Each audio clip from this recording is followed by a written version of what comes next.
Maayong adlaw, Dalagetnons, and we are the Powerhouse Chika. Ug karon mga higala, mga kachika, Dalagetnon. Yes. Welcome sa atong ika-17 episode, no? Grabe. And karon ani ay kitay duha ka bisita, no? Nga sa inyong nakita diha, mauni sila ang mga organizer, no? Race director and technical director sa Crazy Runner Cebu. Yes. So this year, mga kachika, naa sila'y event gitawag og OP Crazy 5 Mountain Ultra 2025. So atong ila-ilahon si Sir Brian Angulo, race director, Yes. and then si John Aquino, ang technical race director. So sila ang mo-explain na Yes. sa majuning event. Correct. So Sir, may hapon salamat sa Mayong pag-alin. hapon, no? Welcome sa Powerhouse Chika. Yes, welcome. Yes. Salamat kayo sa kuan kanang warm kay na welcome. Wow. And mao jud niya mong ganahan jud kay diri kay ang mga Dalagetnon kuan kayo kana Maabi-abihon. Maabi-abihon jud kayo. O karon nag-meeting mi, nag-finalize mi sa among event this coming weekend. Ipakaon pa mig paniudto ni Sir Dan. So salamat kayo sa paniudto. So yeah, as mentioned, our event this coming weekend, February 22 and 23. It's actually our 4th year anniversary for Crazy Runners. Wow. Congratulations. Congratulations. So and it's also our first official event. So for the past few years, we've been doing this every year.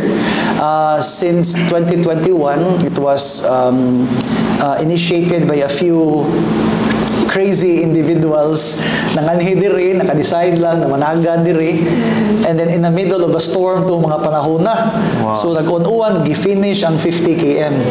And then since its inception, every year, nahimo na siyang murag tulumanon sa grupo ba na managan ni diri sa Dalaget. And the team Crazy Runner Cebu is not what it is today without Dalaget. So we made it like a yearly tradition, kung tawagan ba ninyo na mga ni diri sa Dalaget niya managan diri. And then karon it has become and has been decided na himuon na mo siyang official race diri. So the race has two categories, the shorter one which is a 30 km and then the 50 km category which would really highlight what it is being crazified.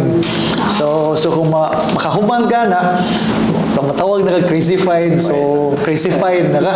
So Crazified ultra runner. we've been repeatedly asked by some of our colleagues and friends ba na ano amos Dalagit na layo mo kay na namon jud mas duol-duol ta diri. So amo ra sa tubagan na dili na crazy runners kung dili mi sa Dalagit kay diha pa mi nagsugod. Yes, mao pod. Yeah, so it's also our way of giving back to the community of Dalaget to help promote its ecotourism. Kay dako kay potential ang inyong mga ruta diri. Nindot kayo ang vegetable highway, ang ruta padong nga to sa Mantalumon, ang ruta padong nga to sa Tabon. Yes. Enjoying the view of Tabon Peak and many others. Yes. Especially towards kanang Kadlawon and sayo sa buntag makita nimo ang sunrise dito. Lahi ang feeling na mudagan diri. So it's a perfect avenue for not just runners but also for hikers, cyclists, and outdoor enthusiasts like us ba. So mo ni siya, and we're hoping that in this event it will help highlight the beauty of Dalaget in its different form ba. And then we're hoping na this would become like a yearly thing that the crazy runners and Dalaget can work cohesively in these kinds of activity. Yes. So kaniya kong partner diri si John Aquino, mao ni ang master sa ruta diri. Musulti kag technical aspect diri kung asa dapit agion, mao ni ang Dolo na mo. Pero question na mo sir, kanang race director mga no? Yes, sir. Kung kuan sir sa pag-organize ani, unsa may mga dakong hagit sir nga sinati nimo ba as a kuan? Nga pag-organize ani nga marathon. Challenges, yeah. So, mga number one jud is financial jud kay sama na mo ay di mi kwartahan. So, Okay. kuan jud kanang mga jimig tabang mga sponsors. Alright. Ang pag come up with participants Yes, and usa then sana. scheduling. We are not doing this full time. Nabi may mga trabaho sa and like for example karon si Jan nag-absent. Ako panggabi biya ko. So trabaho ko last night. So I work for an IT company in the US. Although work from home ko, panggabi sad ko. So out ko ganyan buntag alas 6. Graveyard. Out ko ganyan alas 6. And because we have this commitment to make this event as fruitful as it can be, so we made a commitment na despite of that, we have to do this work outside of our regular work. So lahos mi dire biyahe, nagmotor pa mi doon dyan. Curious ko, taga-asa din mo, sir? I live in Lapu-Lapu. Lapu-Lapu. And Guadalupe. So Cebu City gyud na Yes. no? City pa yung giari diri. Grabe, mo na yung mga dedicated yun. Dili motivated kay lahi man ang motivation no. Lagi sila yung passion. And Kana- then, we are also thankful na ang gipili nila ang municipality of Yes. Dalagyan. Karong umalabot nga event, pila man ang expected participants so far na inyong na-gather na? sige So dyan. far karon ang registrant is 131 runners. Yeah, it's actually not really that much, Jod. Okay. It's actually our first official event. So, like what you mentioned a while ago, unsay mga hurdles. Yeah. So this is actually one of the many hurdles that we have encountered. So coming up with the number of participants, so we have to understand there are certain factors na no moabot o di moabot ani na numbers. So taking into consideration budget, timing, and other events na gi-consider. Yes, so na open along the way.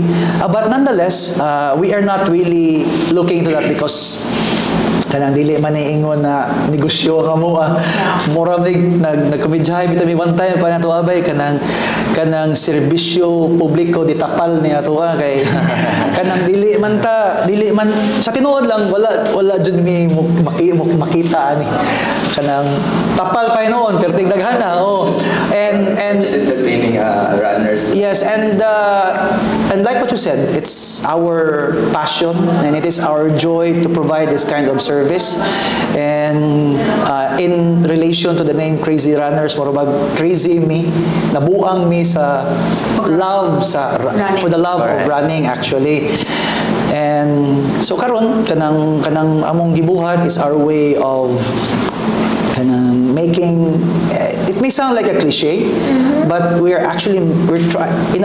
trying to make a difference on the lives of people who would like to venture into not just ultra running but running in essence. Kay daghan man kayong mga newbies pud mga pila ni mo venture sa 30 km.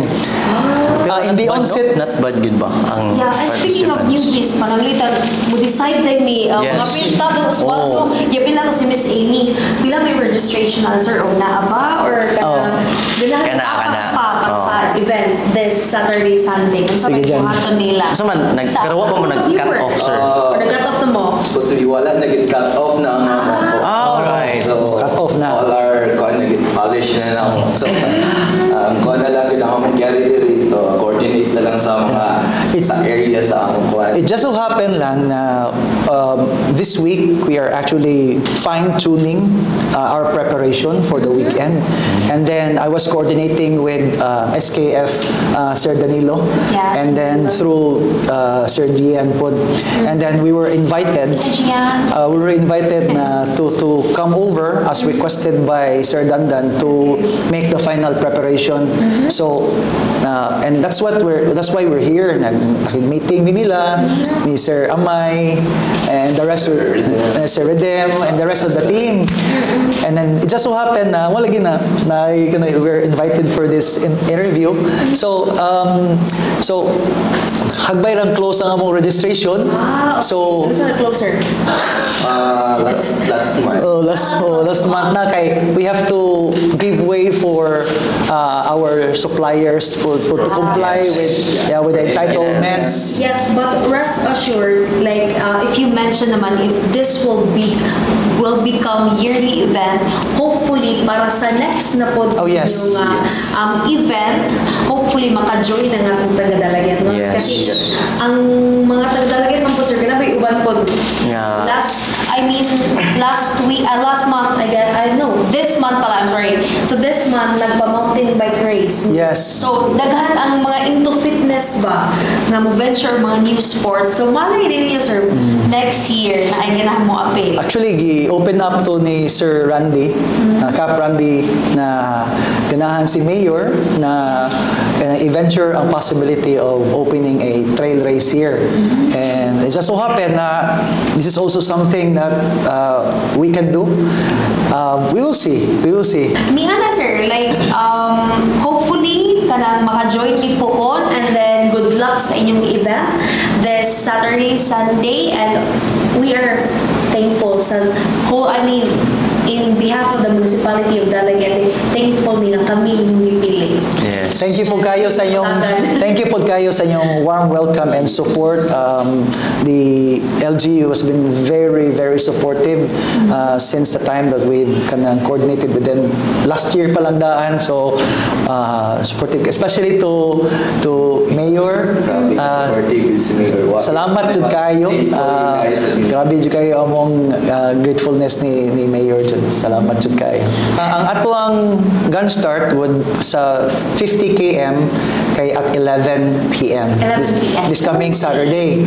And then ang 30 km Is ang starting line sa plaza lang sa Dalaget. sa Seawall. Okay. 11 p.m. pa din.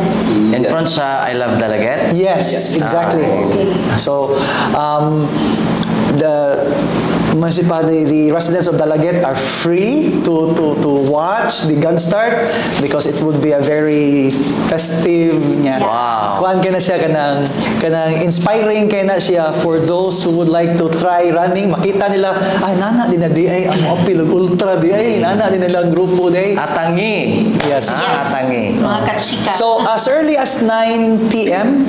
February 22 magsugod na mga ginagmayng program diha, ay mga gear check and all. Naputay mga sponsors makatanaw po mo sa ilang mga baligya. Yeah, they were having expo. Na yung mga gamay expo gamay diha. Yes. Saan sa man ibutang, sir, yung expo? Diha sa park, di ba? Sa every day, nag-talk mo yun sir.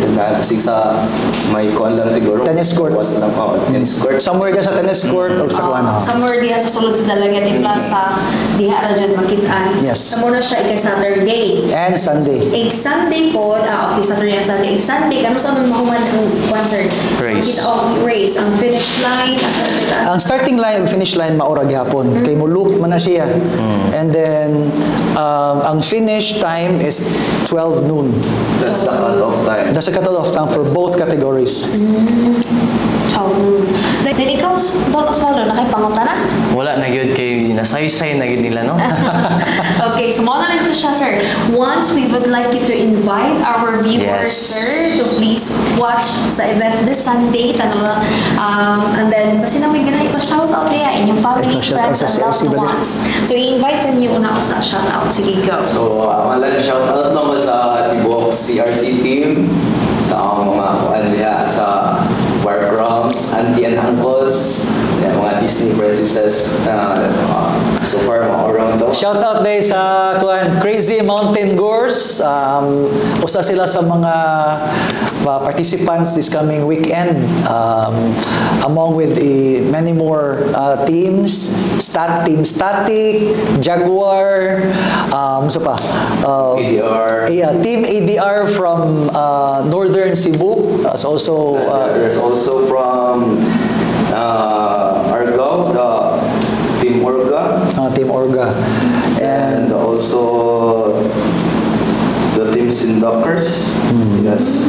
So these are just a few of the many teams na mo salmot this coming weekend. So we'd like to invite the residents of Dalaget to watch the gun start this coming Saturday, February 22 at 11 p.m. for the 50 km category, and at 2 a.m. February 23 for the 30 km category diya sa Plaza, Seawall. So again, thank you very much. Thank you. Shout out also for the Bisaya Hikers Trail Runners, headed by Don and Easy. Alright. Hello, sir. Hello, shout out. Thank you, sir. Pag kami nakalimutan na team. Ano man? Powerhouse Chika. Kapila kita. So we look forward to your registration next year. Soon. Oh, kaya ra kayo na Kaya. Ay, Ma'am Amy. Kaya ang 2 km. 2 p.m. Warm up. 1 p.m. Yes. So, mga higala, mga kachika, Dalageton, stay tuned lang mo sa ato ang mga balita o highlights o mga kaliukan diri sa atong lungsod.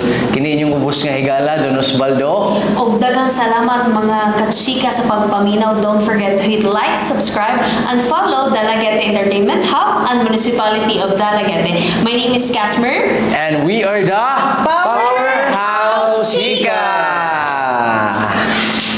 Salamat!